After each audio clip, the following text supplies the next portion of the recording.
Welcome guys sa ating educational webinar. Market analysis tayo. Date ngayon ay August 11. No? So review natin yung previous week analysis natin. So makita natin dito sa gold market. So yung previous analysis natin dito is bullish bias tayo dito if mag-hold sa 2,400 key level or 2,420. So makita natin nag-top siya sa previous all-time high. No? Nag-retest, no? Makita natin dito sa 2,480. After i-retest yung key level, nagkaroon ng profit taking or massive pullback sa gold market, no? Yung mga naka-buy position na long term is nag-exit na sila ng trade, no? Dahil wala na masyadong fundamental bias higher sa gold. So mostly price in na. Makita natin dito yung pagbaksak ng gold. Then last week may analysis tayo na sinad sa group natin na bullish bias tayo sa gold if nag-hold sa 2,380 key level and 2,400 key level. Kung makita natin dito yung bullish move sa gold last week, no? After mag-drop nung Monday, then dito, ng bullish move. So dito pa lang may buy trades tayo sa silver, no? So alam na naman natin na correlated ang gold and silver market. Napag-buy tayo dito sa silver. Makita natin yung mga trades natin dito. Previous week, makita natin yung mga trades natin. So, 5 days ago, Tuesday. So, gold still holding above key level after massive pullback sa our time frame. So, makita natin sa FX system, sa MT4, may mga buy signal tayo dito. Ito yung Monday no, ng drop, may buy signal. So, pwede tayo mag-entry ng buy position dyan, no, based sa FX buy signal or best entry for buy position. So, makita natin dito yung buy trade natin sa silver. So, gold break above 2,400 key level, then nag-retest sa 2,420, no? So, ito naman sa Nasdaq. So, DXY naman, makita natin bearish bias tayo previous analysis natin, no? So, dito pa lang is if mag-hold below sa 104.5 key level, ito, bearish bias tayo sa USD. So, combine pa sa negative USD data. So, kaya nagkaroon ng weakness sa USD, no? Dahil sa narrative na rate cut sa Fed. Na if mag-rate cut sila, possible na weakness sa USD. Then, last week, nag-pullback siya dahil mostly priced na yung information na yon na rate cut. Nag-hold dito sa 102.6 key level, no? Makita natin yung bullish move. So, pullback yan dahil priced na yung data. Sa Bitcoin naman, sa weekly, makita natin na hindi siya nag-retest, no? Yung anticipation natin na possible i-retest tong key-level. Instead, nag-pullback siya sa 60K key-level natin and nag-break below, no? So, ni-retest yung 48K key-level. Makita natin dito yung rejection, no? So, hindi siya na-hit pero nagkaroon ng mga buyers dito. Makita natin sa weekly, is nag-form siya ng bullish weekly candle. So possible na next week is depende if mag-hold siya below dito sa 60K level. If nag-hold below siya, possible na continue lower ang Bitcoin. So if nag-hold above naman, potential naman na i-retest yung level na to. Yung previous all-time high. Sa Nasdaq, ganun rin, no? Nagkaroon ng bearish move. Last week, makita natin dito yung bearish move. Then nag-pullback siya. Nagkaroon ng recovery sa market, no? After magkaroon ng fear. So ituturo natin sa educational contents, mga students ko. So yung nangyari last week is meron tayong risk of sentiment kung saan nagkaroon ng fearful market environment, kung saan mga investor. So nag-lean sila sa risk of currency kagaya ng Japanese yen, CHF, no? And kaya tumaas rin yung gold, no, last week, no? Then makita natin na nagkaroon ng fear of recession sa US dahil sa result ng NFP data. mas lower yung jobs data.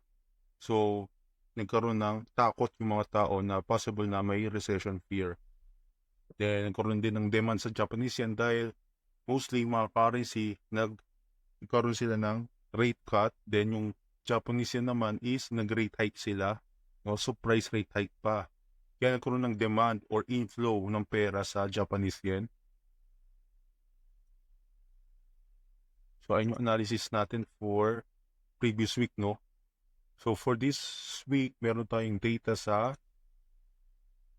key data sa USD. May inflation data tayo sa Wednesday, no? Then, PPI sa Tuesday. Interest rate decision sa Reserve Bank of New Zealand. And sa Thursday naman, meron tayong gross domestic product sa UK and Japanese sa Japan. So, ito mga key data na babantayan natin for next week, no? So, dapat mag-adapt tayo sa market sentiment and fundamentals. Kung ano result ng data. Ayan. So, sa gold, yung analysis natin, so, possible na mag-pullback siya, pababa, no? So, yung anticipation natin yung pullback, tulad nito, then, if mag-hold sa key level, no, doon tayo magiging bullish bias. Yung anticipate natin pullback sa mga key level na to. So, ilagyan natin.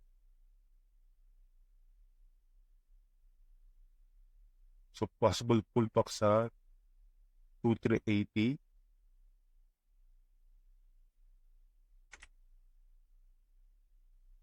2,400 key level or sa or break above sa 2,450. So, ito yung mga key levels na titingnan natin, no, for bullish bias, no. So, hindi ako magiging seller bias if meron tayong fundamental bias, no. If meron tayong fundamental catalyst for gold lower.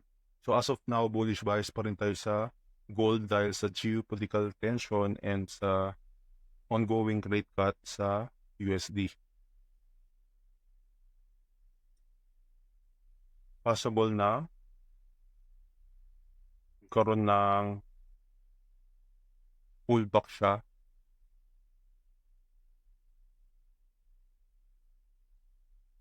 And bullish bias.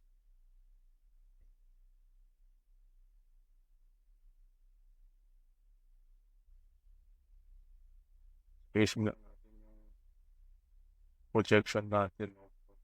So, yung analysis natin na ito is madaming variation yan na possible na mangyari. Pwedeng tumaas muna, then pullback, or pwede rin mag-pullback muna, then bago tumaas. So, depende talaga sa market yan. Kaya dapat meron tayong mga trading plan kung anong gagawin natin if napunta sa key level, mag-hold ba ito, may bullish or bearish momentum pa, or mag-break below ba sa key level, depende sa ongoing market sentiment and fundamentals. So, kaya napaka-importante na aralin natin yung fundamentals. So, dahil ito yung nagda-drive kung bakit tumataas o bumabaksak ang market, hindi yung technicals lang. Ito yung mga key level na babantayan natin. Bullish bias tayo. So, possible rin na mag-retest siya dito sa baba. Then, hold above. Possible rin yan. Ito yung ibang variation na mag-break below sa 2,480. So far, ito yung mga key level na babantayan natin for bullish bias, no? So, kailangan mag-hold sa key level, no? Meron bullish momentum, mas malakas ang buyers kaysa sa sellers. So, kailangan natin aralin yung ano yung price action, kung bullish ba or bearish. And ano yung closure sa higher time frame, no? Sa 4 hour, 1 hour, and sa daily. Then, combine with ongoing market sentiment, kung may weakness ba sa USD or sa gold, no? So, ayun, bias natin. Possible na mag-break below if mag-pullback siya, deeper pullback. So, possible na hanggang 2,380, then hold sa 380 key level, no? Or potential bounce pataas. Possible na if mag-break above sa 2,450, possible i-retest yung previous all-time high. So, ayan, analysis natin sa gold market. Sa TXY naman, bearish bias tayo. So far, so makita rin yung previous analysis natin, bumaba na. So, wala tayong analysis DXY, then wala tayong masyadong data, no, sa fundamentals dahil mostly pricing na yung rate cut. So, if meron tayong trade idea, possible na mas prefer natin na mag-pullback siya sa taas or potential na sell trade. So, mag-pullback siya dito or dito.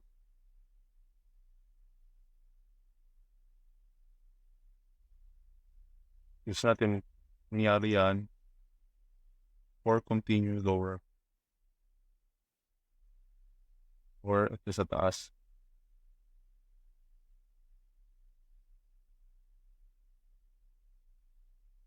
So, same lang dito sa previous analysis natin.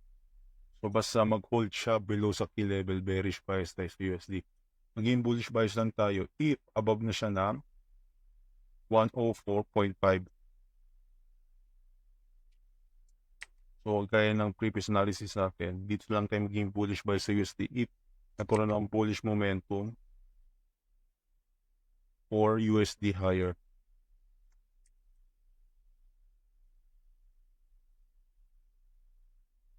Sa Bitcoin naman, same pa rin, no? Dahil same key level. So, if mag-hold below siya, possible bearish bias. If nagkaroon ng bullish momentum naman dito, so dito tayo maging bullish bias, anticipation na i-retest yung previous all-time high. Sa Nasdaq naman, so bullish bias tayo sa Nasdaq dahil tapos na yung fear sentiment, no? So, if price in na yung recession fear, so nagkaroon ng optimistic information na bullish na tayo sa stock market, no? So, depende pa rin yan for next week, no? Kaya natin mag-adapt sa market sentiment.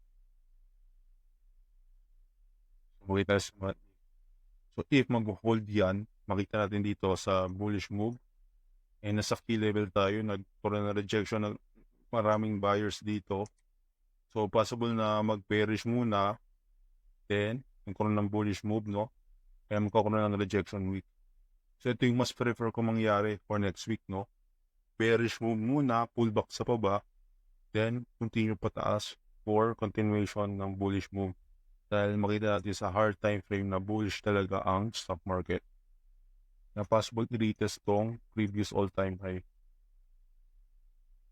So, dapat alam natin yung mga fundamentals ng mga stock market sa US.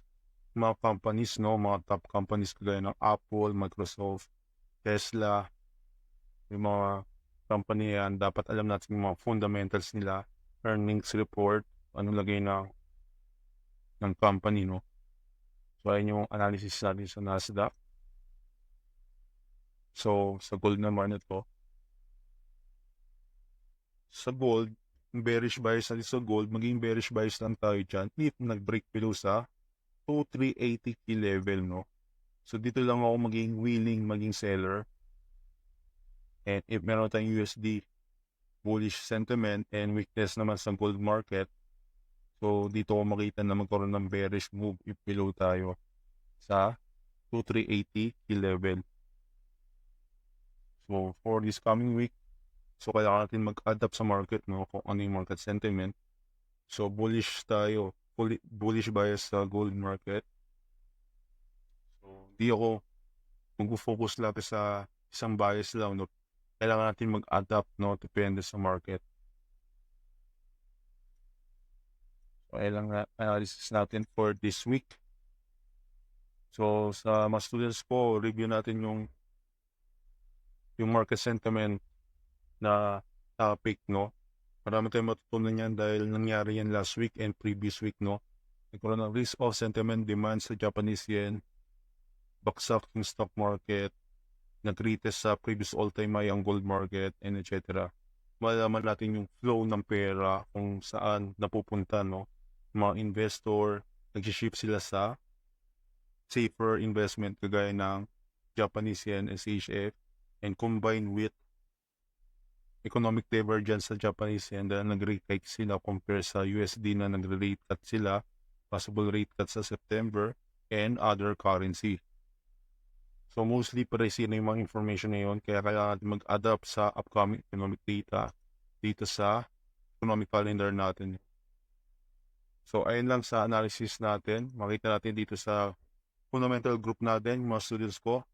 So nag-share tayo dito ng mga market sentiment update. No, makita natin dito last week, USD nag-pullback siya pataas, nagkaroon ng bullish move sa USD dahil price in na yung data last week. And yung Bank of Japan naman, monetary easing no, dahil sa extreme Japanese yen volatility, kaya nagkaroon ng weakness sa Japanese yen. And meron naman tayo sa bullish bias sa NCD dahil sa strong jobs data. Then US indices naman nagkaroon ng market recovery after massive drop. And sa gold naman, massive profit taking after i-retest yung previous all-time high. So ito yung summary nangyari last week. Makita natin sa currency pips may weakness sa Japanese yen. Then sa higher time frame naman, may strength sa Japanese yen dahil nga dun sa risk-off sentiment na nangyari last week or previous week. Then sa NCD naman, nagkaroon ng demand sa daily, weekly. Sa pound naman, weakness, makita sa monthly and weekly. So ay yung gamit ng currency pips natin sa FX system, MT4. So, ginagamit natin ito for identifying bias no, and real-time market sentiment. No? Kaya naman agad natin kung ano yung mga currency na malakas and mahina. Pwede natin mag-form ng bias, no? I-compare natin kung ano yung pinakamahina and pinakamalakas na currency. So, review nyo yung educational content natin dito para mag-enhance yung knowledge natin. So, ayun lang analysis natin for this week.